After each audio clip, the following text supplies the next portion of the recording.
When the first Lockheed P-38 Lightning rolled onto German-occupied airfields through binoculars and reconnaissance photographs in early 1943, Luftwaffe pilots couldn't help but smirk.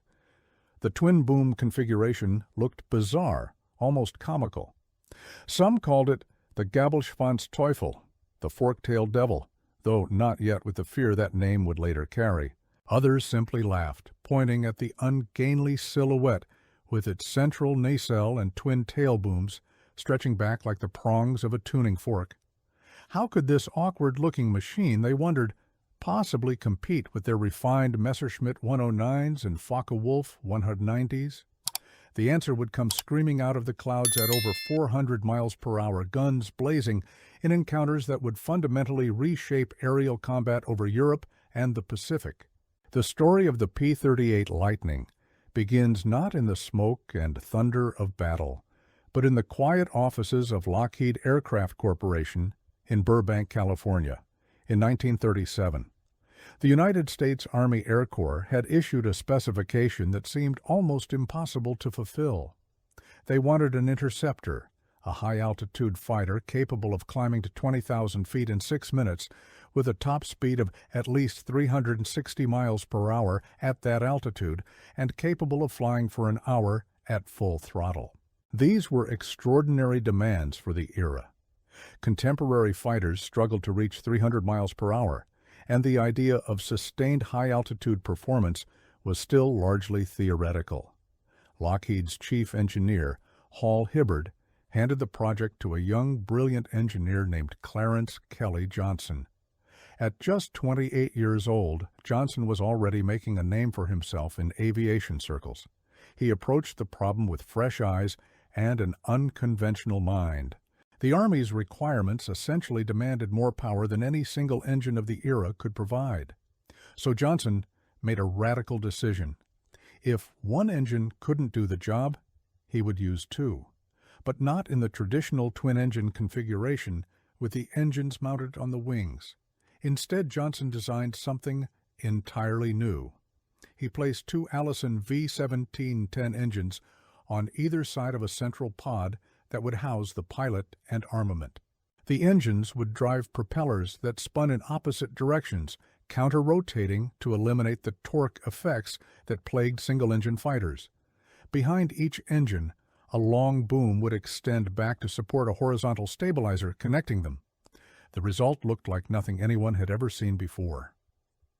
When Johnson and his team presented the design to the Army Air Corps in 1938, the reaction was mixed. Some officers saw innovation and potential. Others saw a complicated machine that would be difficult to build, maintain, and fly. The twin-boom design raised questions about structural integrity. Would those long booms hold up under combat stress?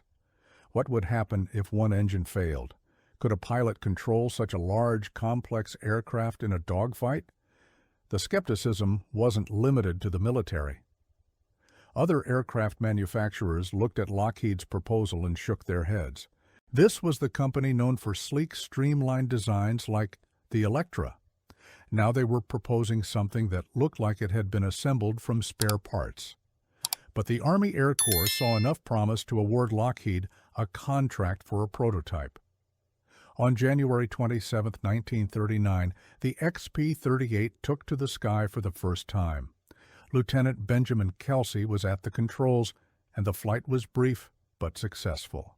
The aircraft handled well, the counter-rotating propellers worked as designed, and the performance numbers were impressive. Just 2 weeks later, Kelsey attempted a transcontinental speed record flight from California to New York. The flight went beautifully until the very end. As Kelsey approached Mitchell Field on Long Island, the engine started sputtering. He had misjudged his fuel consumption. With both engines failing, Kelsey tried to make an emergency landing on a golf course.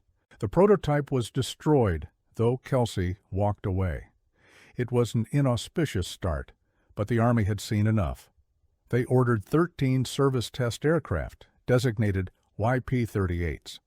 Development continued through 1940 and 1941, and with each iteration, the Lightning improved. Engineers refined the aerodynamics, upgraded the engines, and worked out the countless small problems that plague any new aircraft design. But challenges remained. The turbo-supercharged Allison engines were powerful but temperamental, especially at high altitudes. The cockpit heating was inadequate, leaving pilots freezing at altitude. Most seriously, the aircraft suffered from compressibility problems when diving at high speed. As the Lightning approached the speed of sound in a dive, the controls would lock up, and pilots found themselves trapped in an uncontrollable plunge toward the Earth. This compressibility issue was a new problem in aviation, not yet fully understood. Several test pilots didn't make it back, their aircraft auguring into the ground before they could recover. The issue would take years to fully resolve. Despite these problems, production began in earnest in 1941. The United States wasn't yet in the war, but everyone knew it was coming. The British and French had already placed orders for the P-38, though they called it the Lightning Mark I. The French orders were diverted to Britain after France fell to the German blitzkrieg in June 1940. When the British finally got their hands on the aircraft, they were disappointed. The early export models had been stripped of turbo superchargers due to security concerns, and without them, the aircraft's high-altitude performance was mediocre. The British quickly lost interest, turning their attention to American fighters like the P-51 Mustang. But the U.S. Army Air Forces, as it was now called, remained committed to the Lightning. December 7, 1941, changed everything. The Japanese attack on Pearl Harbor brought the United States into the war with stunning force. Suddenly, theoretical questions about fighter performance became matters of life and death. The P-38 was rushed into service, though it was still plagued by mechanical issues and pilot inexperience. The first P-38's to see combat were sent to the Aleutian Islands in Alaska, where American forces were trying to stop a Japanese advance. The conditions were brutal. Fog, ice, and storms made flying treacherous even without enemy opposition. The Lightning's complex systems and turbocharged engines struggled in the extreme cold. Pilots reported frozen controls, engine failures, and electrical problems. Some questioned whether the P-38 would ever be ready for combat. Then, the Lightning went to North Africa. In November 1942, as part of Operation Torch, American forces invaded French North Africa to open a second front against the Axis powers. The P-38's of the 1st and 14th Fighter Groups arrived in Algeria and immediately found themselves in combat against battle-hardened Luftwaffe and Italian fighter pilots. The early encounters were rough. The American pilots were green, many seeing combat for the first time. The Luftwaffe pilots were veterans, some with dozens of victories to their names. They knew how to exploit the P-38's weaknesses. In a turning fight at low altitude, the Lightning couldn't match the nimble Messerschmitt 101 or the tough Focke-Wulf 191. The big American fighter needed room to maneuver, speed to work with, altitude to dive from. But as American pilots gained experience, they learned to use the Lightning's strengths. The P-38 was fast, incredibly fast for 1942. In level flight, it could outrun almost anything the Germans had. It could outclimb them too, those two powerful engines hauling the aircraft up to altitude faster than single-engine fighters could follow, and the armament was devastating. Unlike other fighters, which had guns spread across the wings, the P-38's entire armament was concentrated in the nose of the central nacelle. 4 50-caliber machine guns and a 20-millimeter cannon, all firing straight ahead, their trajectories converging into a cone of destruction. There was no need to calculate convergence angles or worry about harmonization. Point the nose at the target, press the trigger, and everything went exactly where you were aiming. Lieutenant Colonel Ben Kelsey, the same pilot who had flown the first prototype, was now helping train P-38 pilots in North Africa. He emphasized speed and altitude. Get above the enemy, use the sun, make one fast pass, guns blazing, then use your speed to zoom back up to altitude before the enemy can react. Don't get into a turning fight unless you have no choice. The P-38 is an energy fighter, not a dogfighter. Use boom and zoom tactics. Hit and run. This doctrine began to pay off. American pilots started scoring victories. In January 1943, a P-38 pilot spotted a German Ju-88 bomber flying low over the desert. The pilot dove from altitude, closed to point-blank range, and opened fire. The concentrated firepower tore the bomber apart. The German crew didn't have time to bail out. Word spread quickly among Luftwaffe units. These American twins were dangerous. In the Pacific theater, the P-38 found its true calling. The vast distances over ocean and jungle, the need for long range and reliability, the importance of having two engines when flying hundreds of miles from the nearest friendly base, all of these factors made the Lightning ideal for Pacific operations. The Japanese had thought their Mitsubishi A6M0 was invincible, and in the early months of the war, it had dominated the skies. Fast, maneuverable, flown by experienced pilots, the Zero had shot down Allied aircraft with impunity. But the Zero had weaknesses. It was lightly built, with no armor protection and no self-sealing fuel tanks. One solid burst could set it ablaze, and while it could outturn almost anything, it couldn't outdive or outclimb a P-38. American pilots in the Pacific learned the same lessons their counterparts were learning over North Africa. Don't dogfight a Zero. Use speed and altitude. The P-38 could climb to 25,000 feet and patrol for hours, waiting for Japanese formations to appear. When they did, the Lightnings would dive from above, guns firing, then zoom back up to safety before the Zeros could react. The Japanese pilots were brave and skilled, but they couldn't chase a Lightning that was running away at full power. The P-38 was simply too fast, too powerful. One of the most significant intelligence coups of the entire war involved a P-38. In April 1943, American codebreakers intercepted Japanese radio transmissions revealing that Admiral Isoroku Yamamoto, the architect of the Pearl Harbor attack and commander of the Japanese Combined Fleet, would be flying to the northern Solomon Islands on an inspection tour. His schedule and flight path were laid out in detail. This was an opportunity that couldn't be missed. But Yamamoto's destination was 435 miles from the nearest American airfield at Guadalcanal, at the very edge of the P-38's range. Regular Army Air Forces fighters couldn't make the trip. Only the Lightning had the range to fly there, intercept Yamamoto's aircraft, and return home. On the morning of April 18, 1943, 18 P-38's took off from Henderson Field on Guadalcanal. They flew low, just 50 feet above the ocean, to avoid Japanese radar. Every pilot knew that if they encountered any problems, if they burned too much fuel fighting headwinds or evading enemy patrols, they wouldn't make it home. After more than an hour of tense flying, the formation reached the interception point just as two Japanese G-4M Betty bombers, escorted by 6 Zeros, appeared right on schedule. The American formation split. 4 P-38's, led by Captain Thomas Lanphier and Lieutenant Rex Barber, attacked the bombers. The other 14 climbed to engage the escorts. What happened next has been debated for decades, but the result was undeniable. Both Betty bombers were shot down. One crashed into the jungle. The other made it to the coast before plunging into the ocean. When Japanese search parties reached the wreckage in the jungle, they found Admiral Yamamoto's body still strapped in his seat, ended by machine gun fire. The man who had planned Pearl Harbor, who had orchestrated Japan's early victories, was gone. The mission had succeeded.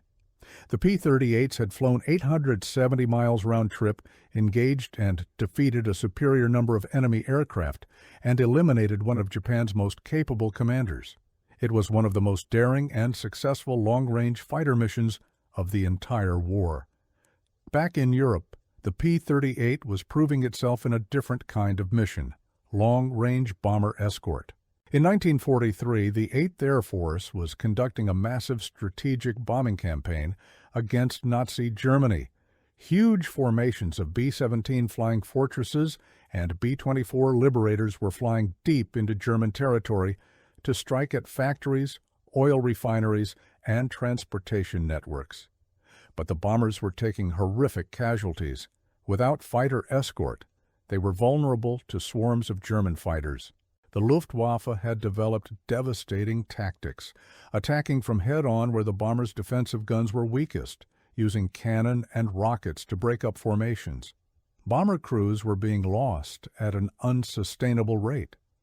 On some missions, more than 10% of the attacking force didn't return. The problem was range. Fighters like the P-47 Thunderbolt and the early P-51 Mustang couldn't fly deep enough into Germany to protect the bombers all the way to the target and back. They would escort the formations to the German border, then have to turn back, leaving the bombers to face the Luftwaffe alone. This is where the P-38 came in. With external drop tanks, the Lightning could range 600, 700, even 800 miles from its base. It could stay with the bombers all the way to targets like Frankfurt, Munich, and even Berlin. For German fighter pilots who had grown accustomed to attacking unescorted bombers, the appearance of P-38's was a nasty surprise. The escort missions were brutal. The Lightnings would weave above the bomber formations, watching for German fighters. When the attack came, usually a diving pass from high altitude, the P-38's would peel off to intercept. The sky would erupt into a chaotic swirl of aircraft, tracer fire, and smoke. German pilots quickly learned to respect the Lightning's firepower. A head-on pass against a P-38 was suicidal. Those 4 machine guns and a cannon, all firing through the propeller arc with no spread, created a stream of bullets that could saw Messerschmitt in half. The Luftwaffe developed a grudging respect for the Gabelschwanz Teufel. But the Lightning had its limitations in the European theater. The compressibility problem remained a serious issue. In the thin air at 25,000 feet, a P-38 in a high-speed dive could encounter shock waves forming on the wings, causing the aircraft to buffet violently and the controls to lock. Pilots learned to be careful with their dives, to keep their speed in check, but in the heat of combat, that wasn't always possible. Some pilots found themselves in uncontrollable dives, the ground rushing up, the controls frozen. Some managed to pull out at the last second, others didn't. The cockpit heating remained problematic too. At 25,000 feet over Germany in winter, temperatures could drop to 40 or 50 degrees below zero. The Lightning's cockpit heating system was inadequate. Pilots would take off bundled in leather jackets, wool sweaters, and heavy gloves, and still arrive at altitude, shivering uncontrollably. Frostbite was common. Some pilots lost fingers and toes. The canopy would fog up, reducing visibility at the worst possible moments. The engines, too, suffered in the cold. The turbo supercharger intercoolers would ice up, reducing power. The complex coolant systems would develop leaks. Maintenance crews worked around the clock to keep the aircraft flying, but the cold European weather was hard on the Lightning. Despite these challenges, the P-38 compiled an impressive record in Europe.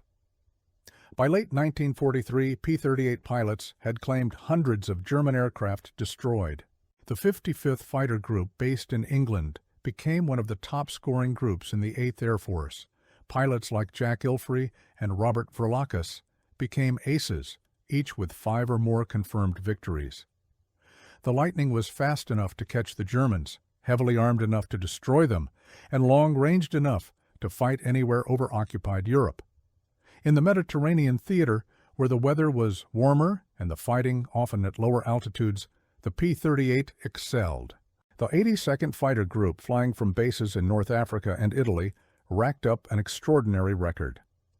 On a single day in June 1943, P-38 pilots claimed more than 20 German aircraft destroyed in aerial combat. The mission had been a bomber escort to Sicily. As the B-17s approached the target, a massive formation of Messerschmitt 109s, and Machi 202s rose to intercept.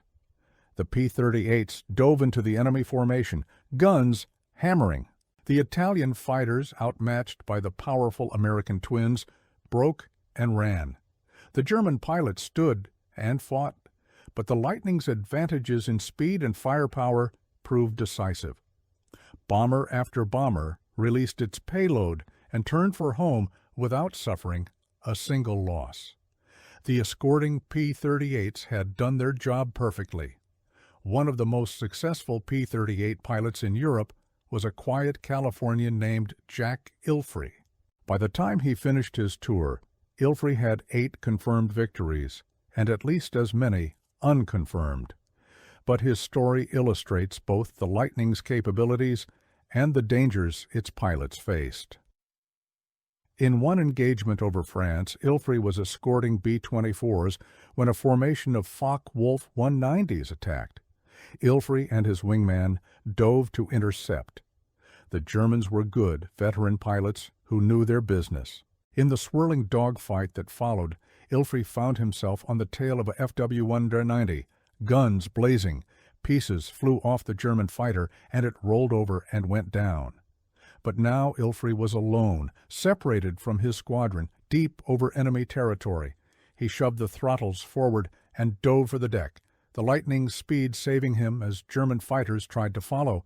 Racing at treetop level, dodging flak bursts, Ilfrey made it back to England with his fuel gauges reading empty. But not every story had a happy ending. In December 1943, a massive mission to Bremen, Germany, encountered fierce resistance. The P-38's of the 55th Fighter Group were escorting the lead bomber formations when they were jumped by more than 50 German fighters. In the chaotic battle that followed, several P-38's were shot down. One pilot, his aircraft crippled by cannon fire, tried to make it to neutral Sweden rather than bail out over Germany. His last radio transmission reported that he was losing altitude and wouldn't make it. His body and aircraft were never found. Another pilot, hit by flak, managed to nurse his damaged Lightning back to the English coast before bailing out over the Channel. He was picked up by an air-sea rescue launch, suffering from exposure but alive. These were the realities of the air war over Europe. Every mission was dangerous. Every takeoff might be the last. Meanwhile, in the Pacific, the P-38 continued to dominate. Major Richard Bong, a soft-spoken farm boy from Wisconsin, was becoming America's ace of aces, flying a Lightning named Marge after his girlfriend. Bong's technique was simple but deadly effective. He would position his P-38 above enemy formations, study them carefully, pick out a target, then dive at high speed. He would hold his fire until he was impossibly close, sometimes as near as 50 meters, then press the trigger. The concentrated burst from the Lightning's nose guns would shred the target. Then Bong would use his speed to zoom back to altitude, reset, and do it again. He was patient, methodical, and absolutely lethal. By the end of 1944, Bong had 40 confirmed victories, the highest score of any American pilot in any theater. General Douglas MacArthur personally decorated Bong with the Medal of Honor. But the constant combat was wearing on him. Friends and fellow pilots were being lost. The stress of knowing that every flight might be your last was taking its toll. Bong was sent back to the United States for a rest, then assigned as a test pilot.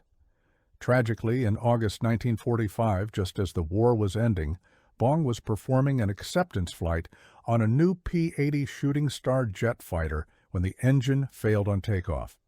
He didn't make it. The fuel pump had malfunctioned. America's greatest ace perished not in combat, but in a routine test flight. Another Pacific ace, Tommy McGuire, was also a Lightning pilot.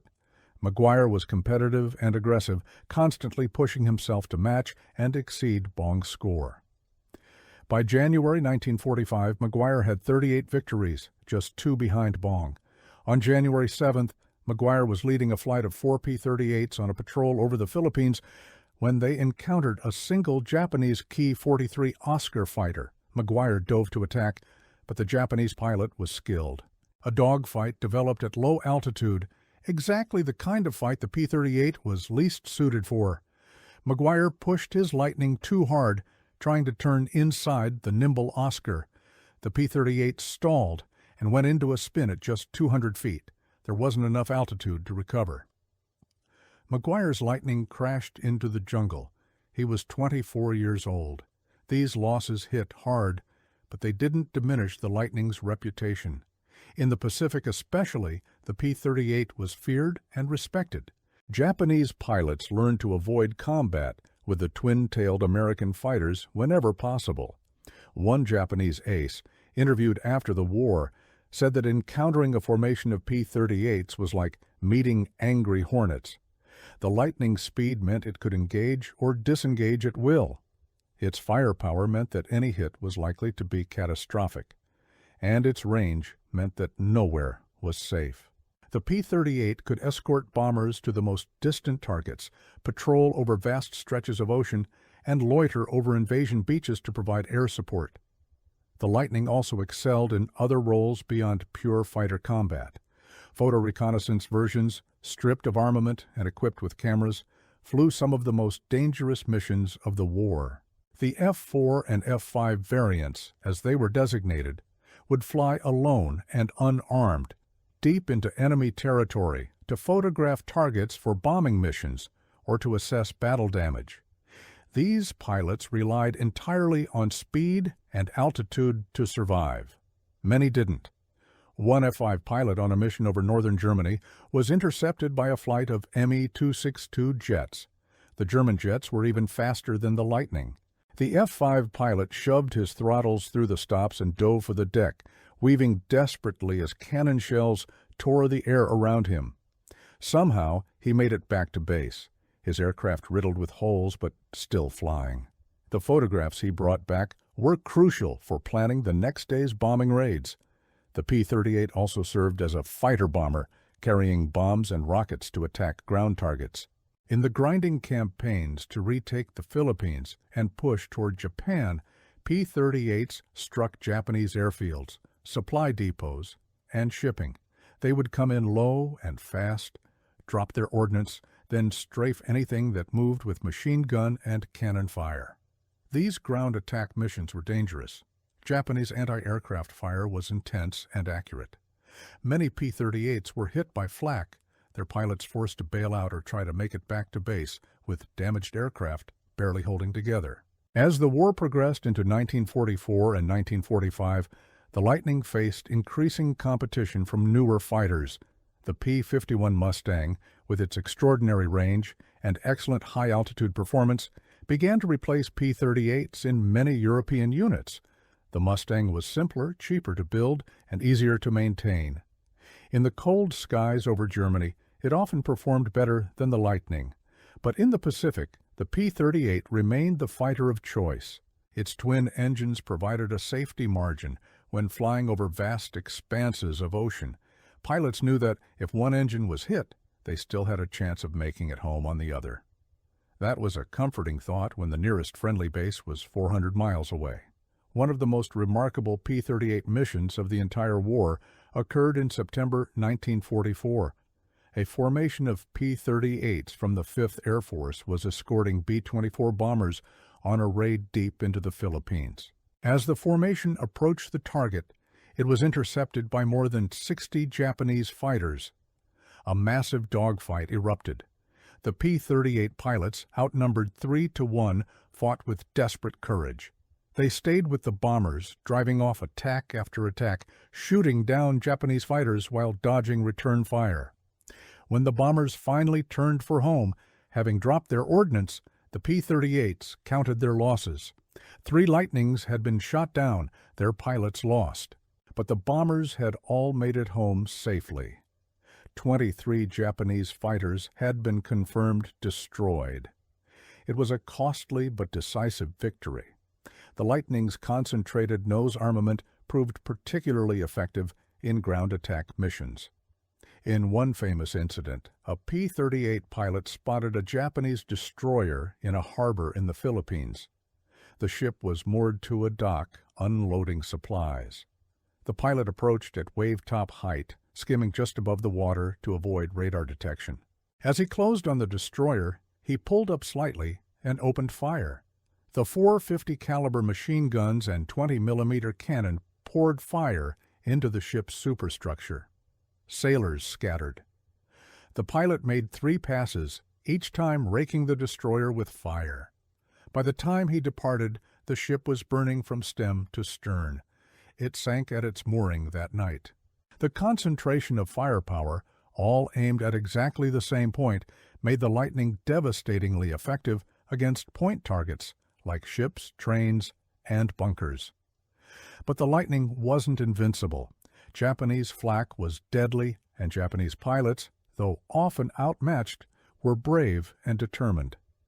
In one engagement over Leyte Gulf, a P-38 was hit by anti-aircraft fire that took out one engine. The pilot, Lieutenant Robert de Haven, managed to keep control and turn for home. But a Japanese fighter spotted the crippled Lightning and attacked. De Haven, flying on one engine, couldn't outrun his pursuer. He had to fight. Despite his damaged aircraft, de Haven maneuvered expertly, using every trick he knew. When the Japanese fighter committed to a head-on pass, de Haven held steady and opened fire. The Lightning's guns tore into the oncoming fighter, which exploded in mid-air. De Haven nursed his damaged Lightning back to base and made a successful landing. It was one of the few times a single-engine P-38 survived combat with an enemy fighter. As 1945 dawned, the war was clearly turning in the Allies' favor, but the fighting remained fierce.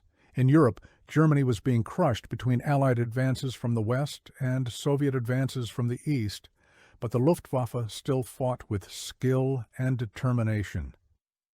In the Pacific, American forces were closing in on Japan itself, but every island, every mile of advance, was paid for in blood.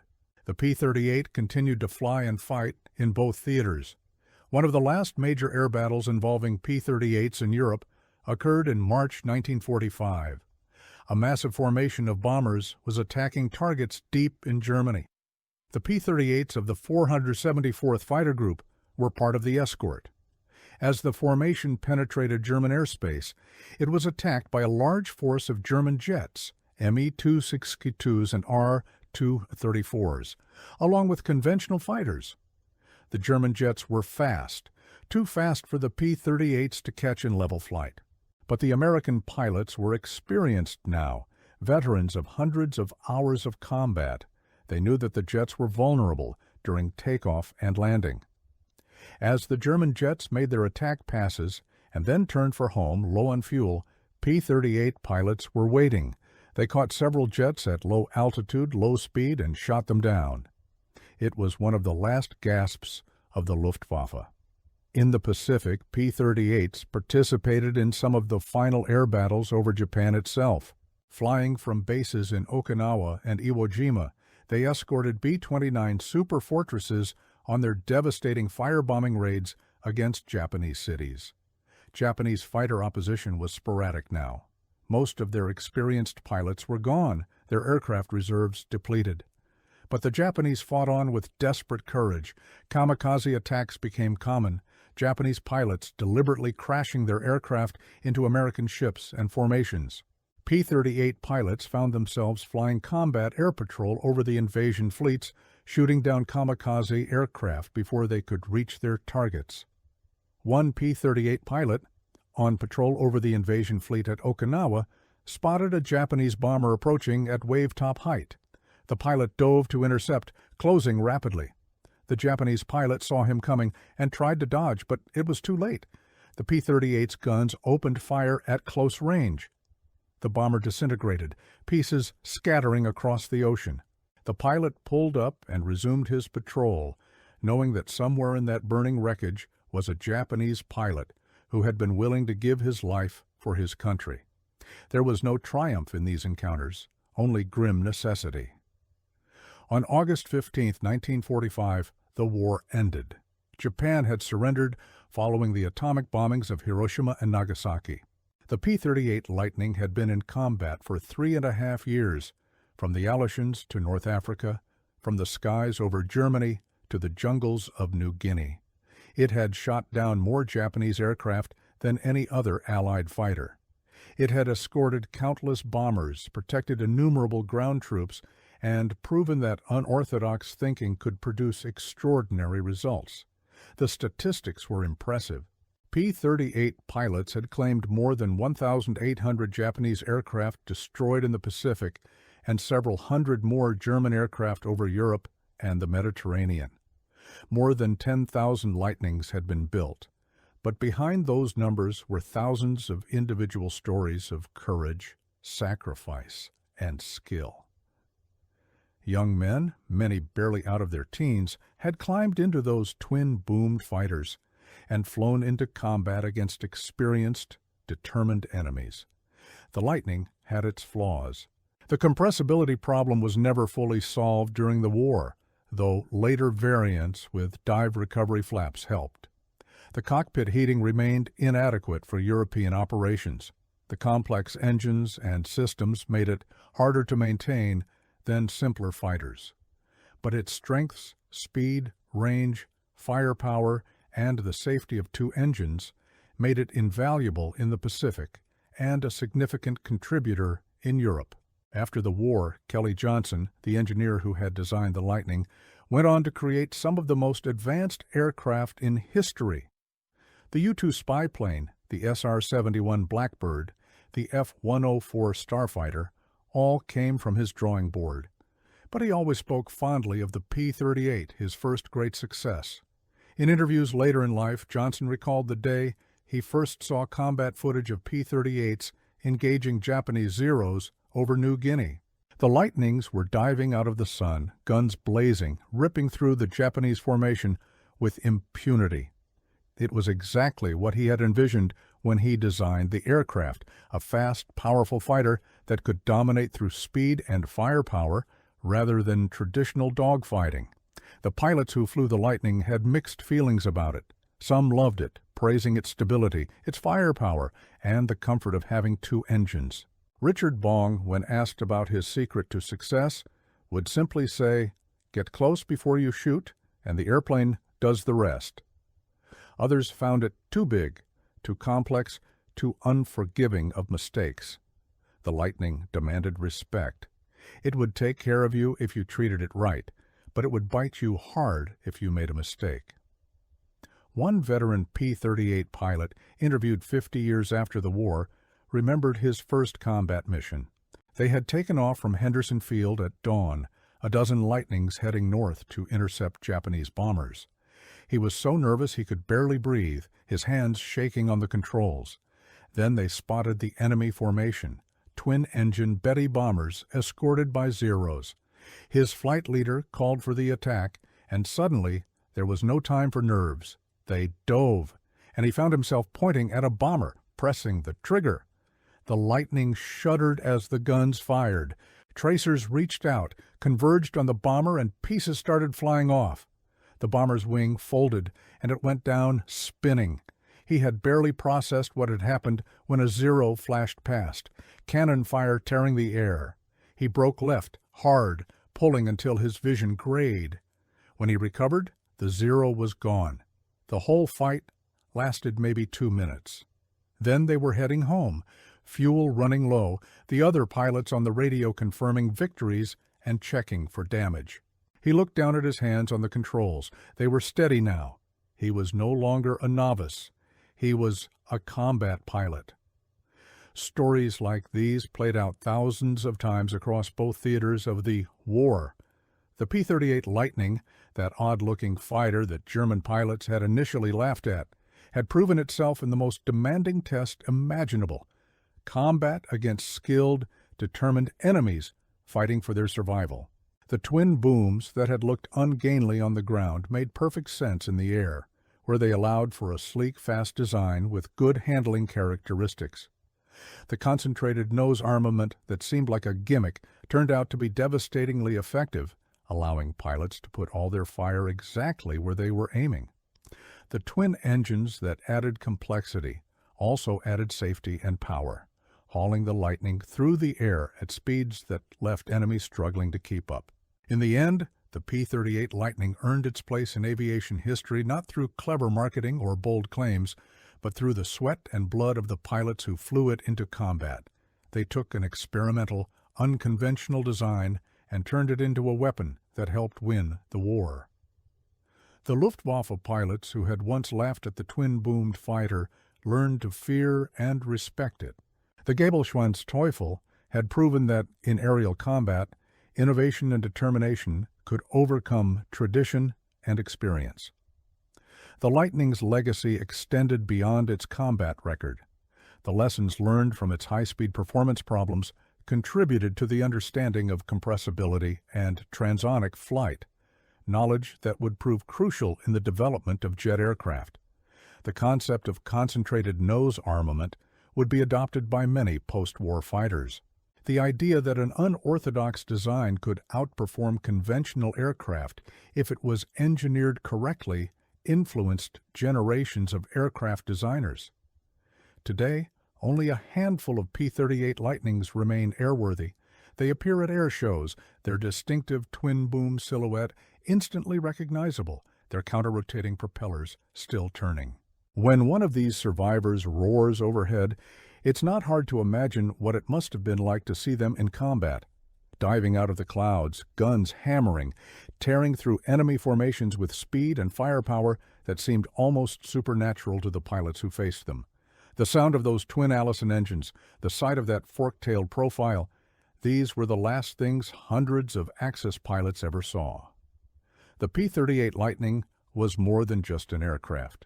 It was a symbol of American industrial might and innovation, a reminder that unconventional thinking could produce extraordinary results.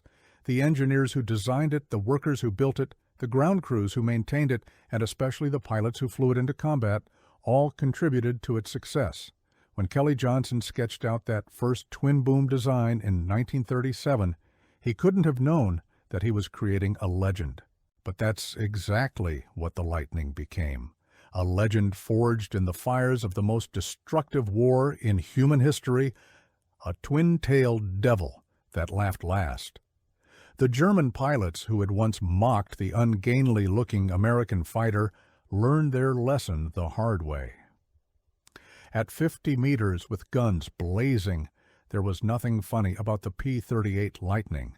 There was only the sudden, terrible realization that they had underestimated their enemy, and by then it was usually too late. The fork-tailed devil had claimed another victory, and somewhere far below, another Luftwaffe pilot was drifting down under his parachute, if he was lucky, wondering how everything had gone wrong so fast. The Lightning had made believers out of skeptics, aces out of novices, and widows out of the wives and mothers of those who had dared to laugh at it. In the end, the P-38 Lightning had the last laugh, and it was a sound that echoed from the frozen Aleutians to the burning deserts of North Africa, from the storm-tossed skies over Germany to the tropical islands of the Pacific. It was the sound of victory.